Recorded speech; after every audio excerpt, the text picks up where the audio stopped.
You are staring at a velvet rope, a flashing neon sign, and a bouncer who decides whether you belong inside. To you, it is a Friday night. To the person who owns the building, it is a high stakes math problem where the margin for error is zero. The nightclub business is one of the most profitable industries on the planet, provided you can keep the lights on for more than 6 months. Most don't.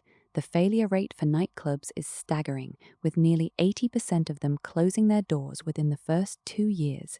Yet, for those who survive, the returns are astronomical. It starts with the business model. Nightclubs are essentially machines designed to turn low cost inventory into high margin experiences.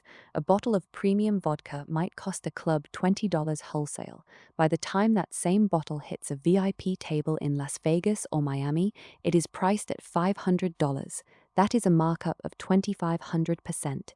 You are not paying for the alcohol, you are paying for the status, the lighting, the bass hitting your chest, and the permission to be in a room with people who have more money than you. Volume is the heartbeat of this industry. If a club is empty, it is a death sentence. Fixed costs like rent, high-end sound systems, insurance, and security are brutal. An average nightclub in a major city can easily spend $50,000 a month just on overhead before a single drink is poured. This is why promoters are the true engine of the industry. A promoter is a professional salesman who is paid to fill a room. They don't make money from the drinks, they make money from the foot traffic. A top-tier promoter can pull in 200 people on a Tuesday night when the place would otherwise be a morgue. They do this through a complex social hierarchy. They know who is influential, who is attractive, and who is willing to spend.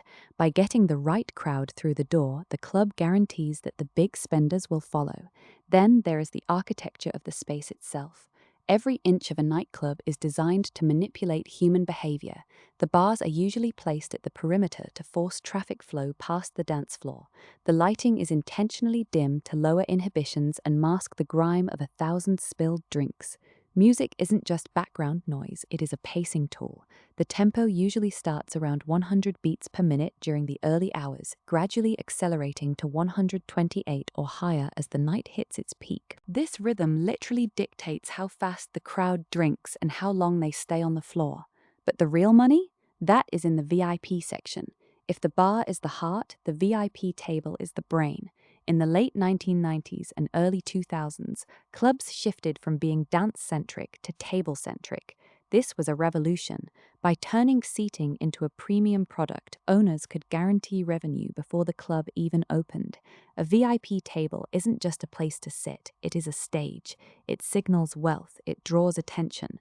When a sparkler-adorned bottle is delivered to a table, it is a signal to everyone else in the room that they aren't having enough fun.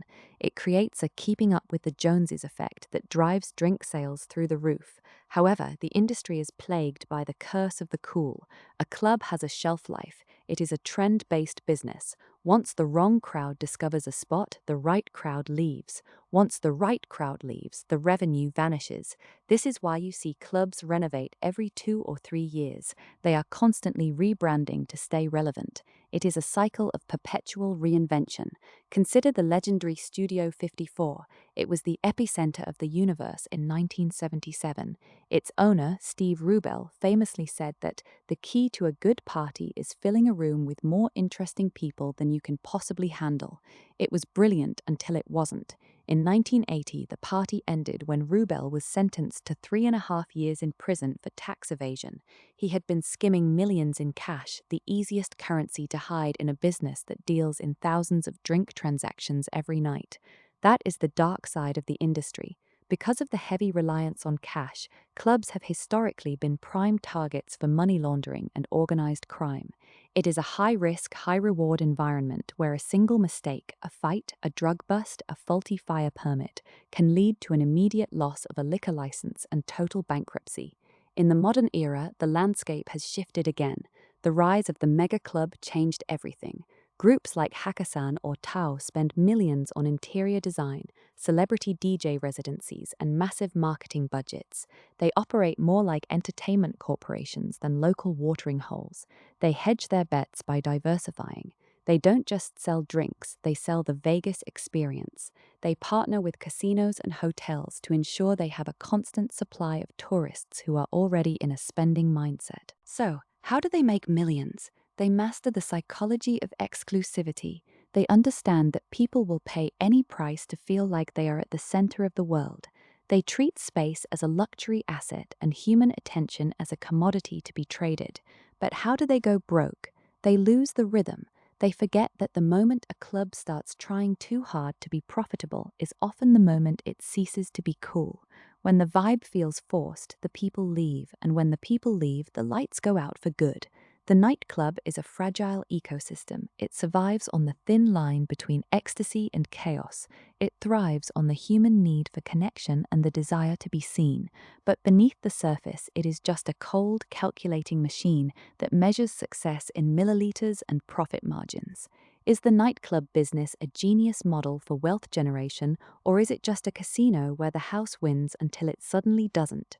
The next time you find yourself at a table, surrounded by lights and noise, look closely at the room. You aren't just a guest, you are a variable in an equation that is either printing money or seconds away from crashing.